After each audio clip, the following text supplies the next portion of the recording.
प्रभु यीशु के सामर्थ्य नाम में आप सबको जय मसीह की। Praise the Lord. आइए आज के मनन के लिए हम परमेश्वर के पवित्र वचन को निकालें। मेरे साथ प्रभु के वचन को पहला यूहन्ना अध्याय 5 उसके वचन 13 को निकालिएगा। यहाँ इस प्रकार से प्रभु के वचन में लिखा है, मैंने तुम्हें जो परमेश्वर के पुत्र के नाम पर विश्वास करते हो इसलिए लिखा है कि तुम जानो कि अनंत जीवन तुम्हारा है। Praise the Lord, hallelujah. परमेश्वर के लोगों, प्रभु का दास इस बात को यूहन्ना प्रकाशित करता है रेवलेशन के द्वारा कि जितने लोग परमेश्वर के पुत्र प्रभु यीशु मसीह पर विश्वास करते हैं उस पर मृत्यु की आज्ञा नहीं है, वो जीवन के भागीदार हैं। और उसने कहा अनंत जीवन तुम्हारा है। कई बार आप परमेश्वर के साथ चलते हैं पर इसके बावजूद पीड़ा, तकलीफ और समस्याएं पीछा नहीं छोड़ रही है।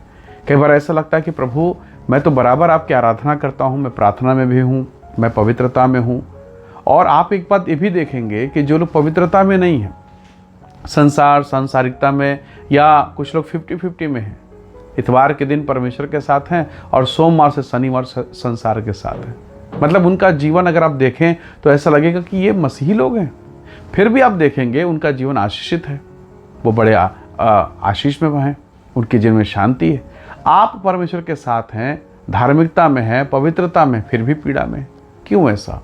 कई बार ये सब बातों को देख के ना मन बहुत विचलित होता है कि प्रभु मैं तो बहुत खराई में चल रहा हूँ और ये लोग जो तेरे वचन को मानते भी नहीं, बस नामधारी हैं, नाम के मसीही लोग हैं, नाम के प्रभु के साथ चलने वाले लोग, और ये मुझसे बेहतर पोजीशन में है। कई बार ये परिस्थितियाँ आपके हृदय को चोट पहुँचाएगा, पर आपको परमेश्वर के लोग होने के नाते इस बात को समझना है। आपने कभी सेम या जो मौसम वाले फल आते हैं, सब्जी आते हैं, आपने देखा? वो 4 महीने के भीतर ना वो बोया जाएगा, अंकुर भी निकलेगा, तने, डाली, नार, बेल, अब फल फूल के वो 4 महीने के भीतर में कचरा होकर जला के जो बाड़ी में जो बोने वाला किसान है ना, उसको समेट के फिर उसको सबको इकट्ठा करके जला देता है। यानी एक किसान ने अगर भाजी लगाया अपने बगीचे में, अपने बाड़ी में भाजी लगाया, या फिर हो सकता है कोई मौसम वाला उसने फल या सब्जी लगाई, आप देखोगे उसने बीज बोया, 4 महीना में सब रफा दफा ख़त्म हो गया। पर इसके बदले अगर एक किसान ने आम का पेड़ लगाया, आम का पेड़ अगर उसने लगाया तो 1 साल, 2 साल, 3 साल तो उस आम के पेड़ को लगने में लगेगा। पर अब जब फलेगा तो जितना वो 4 महीना में फल ख़त्म हुआ ना, उससे कई गुना ये फलेगा, फलेगा, फलेगा और फलता रहेगा। यानी आपने बोया और उसका फल आपका बच्चा भी खा रहा है। हालेलुया। धर्मी जो लोग हैं उनके साथ ऐसा ही होता है। अब्राहम के जीवन कितनी तकलीफें थी। 90 साल, ध्यान सुनिएगा, 90 साल, 95, 100 साल में उसका बेटा, 90 साल, 95 साल, 99 साल जीवन कैसे बीत गया सोचिए। 75 साल में वो निकला है, 24 साल हो गए, बच्चे का था पता नहीं। कई लोग तो हंसे भी होंगे। और आपको मालूम है उसके साथ उसका भतीजा लूत भी गया था। लूत सदोम और अमोरा में चला गया, उसने शादी भी कर ली, उसकी 2 लड़कियां भी हो गई। आप देखिए 19 अध्याय तक आप अगर देखेंगे सब कुछ बर्बाद हो गया लूत का। और आप अब्राहम को अब आशीषित होते देख रहे हैं, अब फलवंत होते देख रहे हैं। हन्ना तो बहुत अच्छी थी, परमेश्वर का भय मानने वाली, प्रभु के भवन में जाने वाली महिला है, पर बच्चे नहीं हैं। धर्मी है पर आंसू से भरा हुआ जीवन है। कई बार लगेगा फिर ऐसा जीवन किस काम का।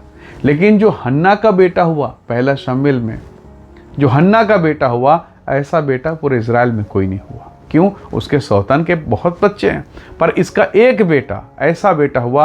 पहला शमूएल की पुस्तक के 3 अध्याय को देखना, जब उन दिनों में परमेश्वर का वचन दुर्लभ था, दर्शन नहीं मिलता था, इस लड़के को दर्शन मिला, इस बच्चे को वो परमेश्वर का ग्रेस, अनुग्रह मिला। हालेलुया।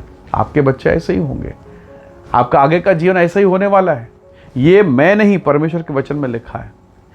धर्मी पुराने होते पर वो खजूर के समान है, धर्मी पुराने होते पर भी फलते रहेंगे। इसलिए वर्तमान के तकलीफ और पीड़ा परेशानी को या दुष्ट लोगों को फलते फूलते देख के आपको निराश और हताश नहीं होना है। प्रभु के वचन को मनन कीजिए। वचन कहता है जितने लोग परमेश्वर के पुत्र प्रभु यीशु मसीह पर विश्वास करते हैं, उसने कहा इस बात को समझ लो, जान लो, अनंत जीवन तुम्हारा है, ब्लेसिंग तुम्हारा है, आशीष तुम्हारी है। हालेलुया। इसलिए जीवन के कठिन दौर में, पीड़ा के समय में मन को कभी निराश मत कीजिए, क्योंकि प्रभु आपके साथ है और परमेश्वर देख रहा है आपको कि कहीं खाली होने के समय में या जब आपको कुछ ना मिले कुड़कुड़ाना बुड़बुड़ाना तो नहीं करते हैं आप। प्रभु आपको देख रहा है। इजरायली क्यों नाश हो गए? क्या उन लोगों ने मन्ना नहीं खाया? क्या प्रभु के दूत को प्रभु को काम करते नहीं देखा? महान आश्चर्य कर्म नहीं देख? सब देखा। आज भी आप कलीसिया के भीतर में, चर्च के भीतर में देख रहे हैं।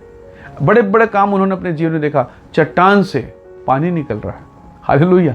क्या भयंकर बड़े बड़े काम हुए उनके। लेकिन क्या वो कनान में पहुंच पाए? परमेश्वर की इच्छा के अनुसार उस जगह पर पहुंच पाए? नहीं पहुंच पाए।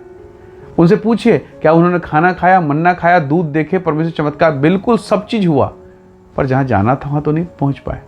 तो आज उन विश्वासी या उन लोगों को मत देखे जो आज बढ़िया मन्ना खा रहे हैं, बहुत आनंद में है, और आप सूखी रोटी खा रहे हो। सवाल यह है, वो वहां पहुंच पाएंगे या नहीं पहुंच पाएंगे?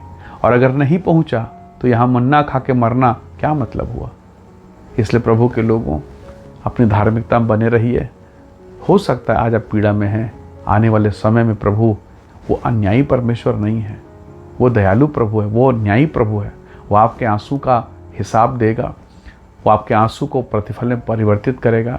आपके गुप्त में आंसू बहाए जाने को, आपकी पीड़ाओं को, आपकी प्रार्थना को जानता है। वो महान परमेश्वर है, हालेलुया। न उसके यहाँ देरी है, न उसके यहाँ अंधेर है। वो अपने समय पर काम करता है। और वचन में लिखा भी है, दाऊद ने बड़े अनुभव के साथ भजन के पुस्तक उसके अध्याय 1 उसके 2-3 में कहा कि एक धर्मी व्यक्ति बहती हुई नाली के किनारे लगाए गए पेड़ के समान है और वो अपनी ऋतु में फलता है। तो इंतज़ार कीजिए, आप अपने समय पर फलेंगे, फूलेंगे और महिमा से भरपूर होंगे।